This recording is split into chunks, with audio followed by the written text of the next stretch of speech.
Okay, so I'm Rob from Pioneer, and I'm up at the djkit showrooms in Newbury, shooting a video for djkit.tv on the brand new addition to our range, the Pioneer range, which is the new Serato controller, the DDJ SX. So this was the first controller specifically designed for the brand new Serato DJ software, which you're seeing up on the screen at the minute.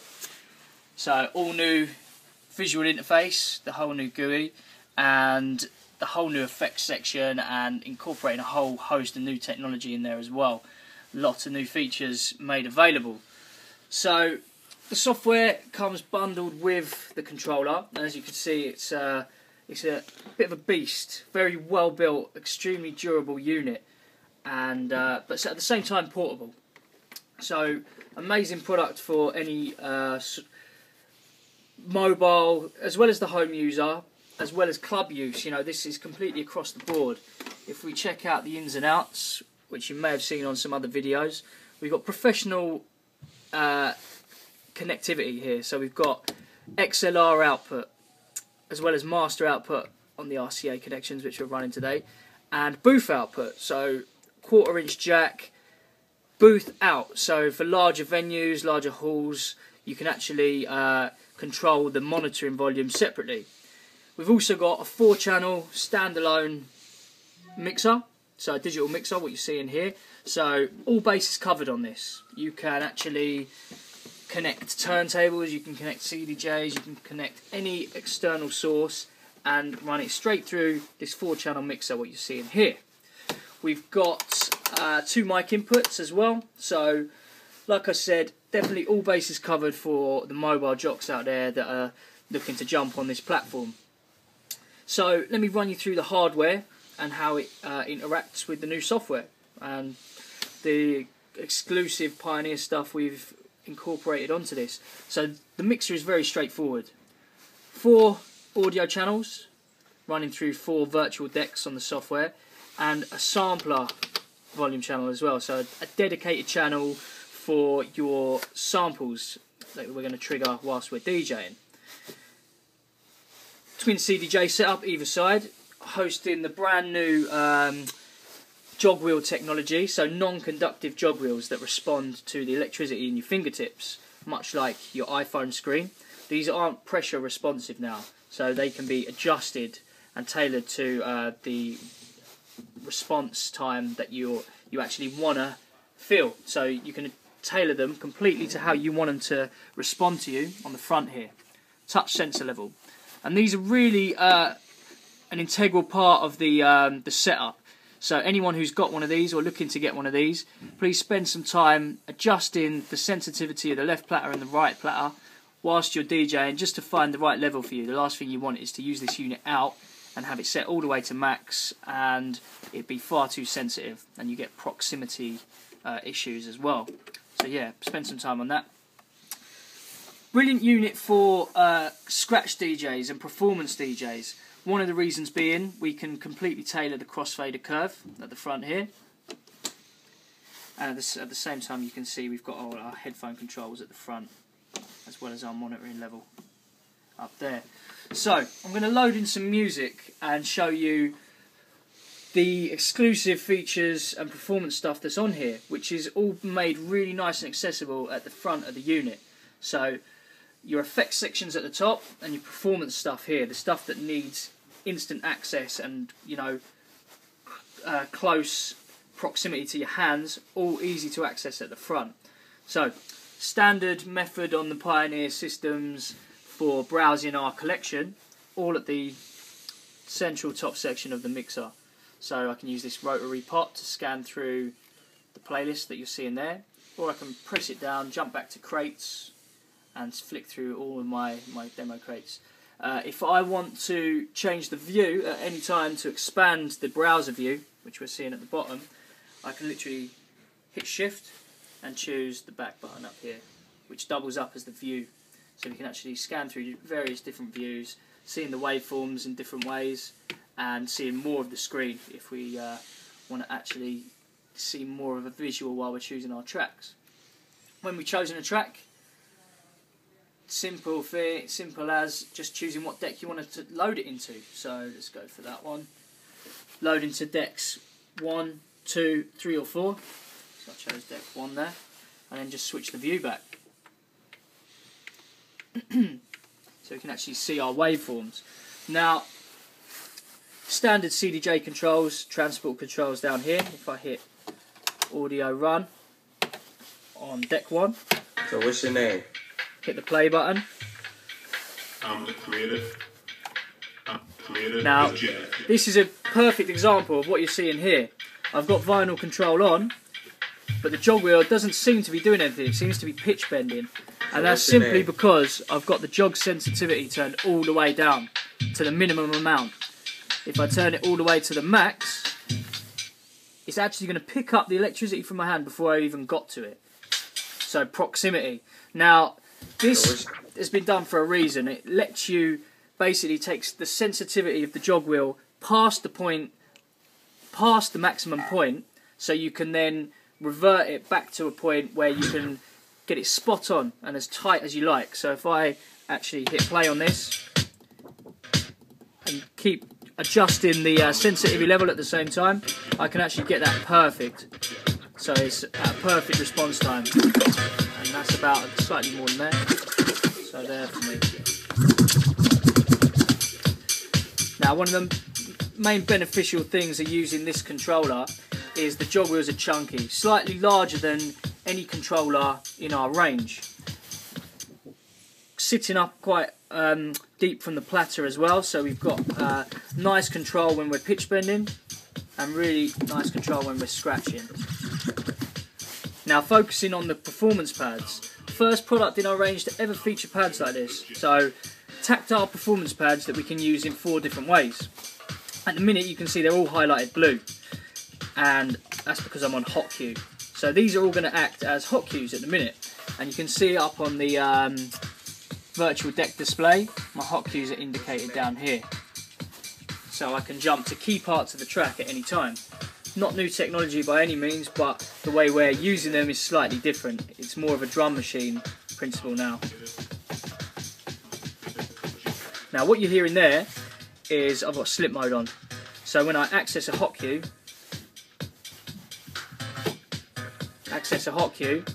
when I release it, it's jumping back to the point where the track would have been had I not touched the hot cue. So I can actually, if I delete these hot cues down here, I can set that stabbing noise. I can set that to be hot cue 5. Turn slip mode on, and then I can tap away on hot cue 5 at any time.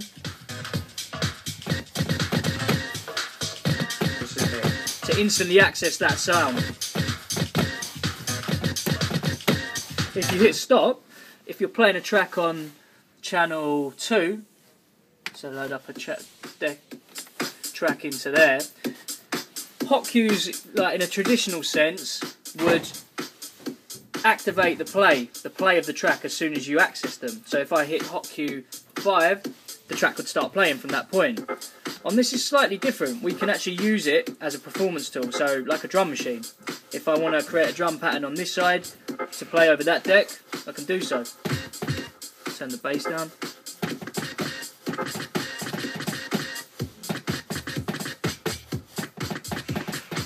And so on. So yeah, anyone who's into their percussion-based music or percussion-based style performance is going to get on really well with this unit. You know, sort of an Arab music kind of style performance on the MPC. You can come up with some pretty cool performance techniques. I'll jump back to that track. The second method of using them, you access the roll.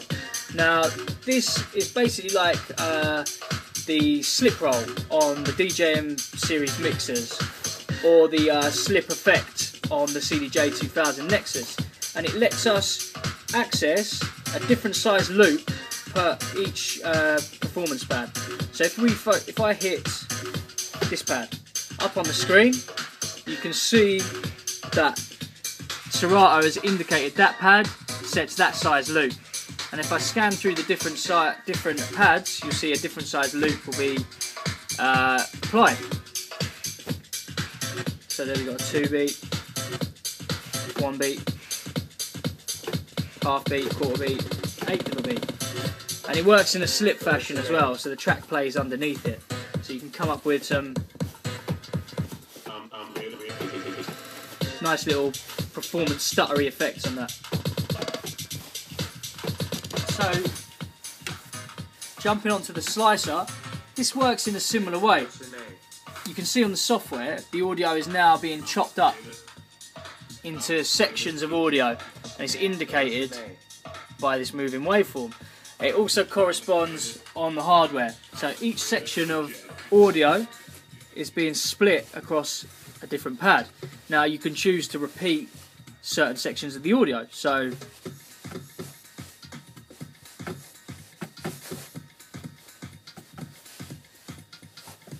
if we wait for the breakdown, the drop I should say, you'll hear it a bit better. Now at the minute that's repeating half a beat.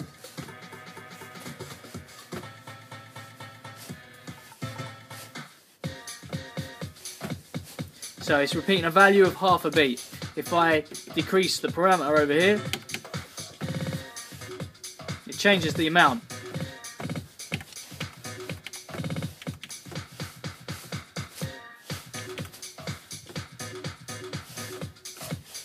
So you can come up with some pretty cool slicing techniques on that, especially if you've got vocals. You know, what we're listening to here is just a percussive loop of a track. If you've got a vocal running, you can do some pretty cool stuff with that, and cool stuttery effects again, similar to the roll. One of the most awaited features of this though was the new sampler. So the sample triggers.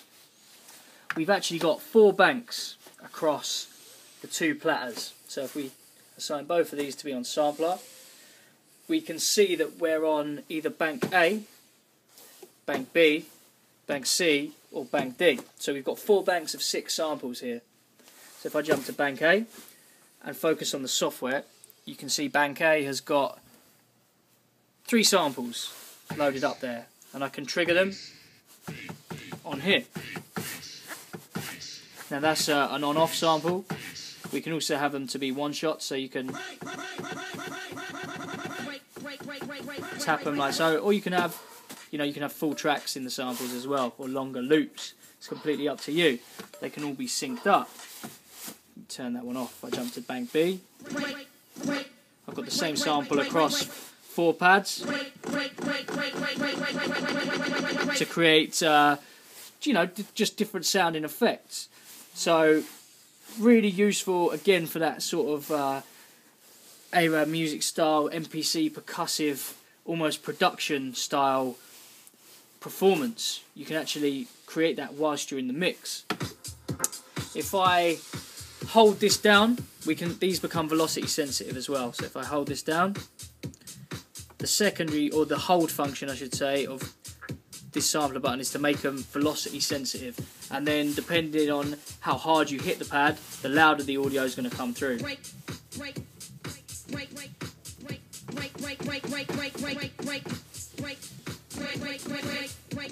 Jump to bank A. So you can have it coming through very mild or full on in your face samples. So really useful, and pretty much the first and only controller to feature this kind of technology. To the right, I was using this section to manipulate the slicer effect that I was using a moment ago. This is also your auto looping, so you can punch in an auto loop for a track at any time, and half and double the loop at any time as well. Pioneer exclusive feature, which I really like on this, is the dual deck mode. On any controller system, this platter will control deck 1 and deck 3. So channels 1 or channel 3. At any one time you can only usually control one of these channels. This system has got dual deck mode, so we can actually scratch two tracks at the same time, or apply any of these effects at the same time as well. So if I load up an acapella into channel 3, if we've got an acapella there. Load it into deck 3. So that is... Turn dual deck off. I've got an acapella on there. Channel 1. I've got a track, and I'm going to jump back to the start of that track. If I hit dual deck, starts them both together. We can actually sync these both up as well. So if we focus on the software now, you can see as I scratch the platter, that's controlled in 2 waveforms. Really cool and really innovative way of performing now. So we can actually use the hot cues. Wait for some vocals. Controlling both, roll,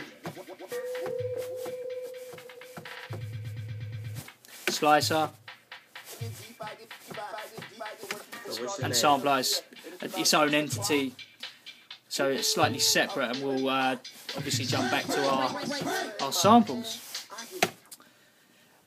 Additional features, we've got a needle search taken from the CDJ 2000 Nexus, so we can actually scroll through our tracks at any one time. You can see up on the software as I scan my finger, that's actually scanning through tracks 1 and track 3. So a hybrid of the CDJ. We've got a reverse button, slip mode, which is really nice to have, allowing us to create them similar to the slicer and the roll effects. The slip roll lets you stop the track, and actually when you release it will jump back to where it would have been, so you can create some nice stuttering vocal sounds. Our standard DJM 900 filters featured on here, which will also be applied to any audio inputs that you run into either channel, 1, 2, 3 or 4. And like I said before, an effects section at the top. So the effects section has newly been developed in Serato DJ by iZotope. So all the producers out there, anyone who's making tracks and making beats and knows about external plugins, iZotope are very high-end mastering plugins. So very high quality effects incorporated in the software that we can control directly from here. So the DDJ SX in a nutshell. Very well built, extremely durable and versatile controller for the brand new Serato DJ software. Get yourselves down to the store and have a play.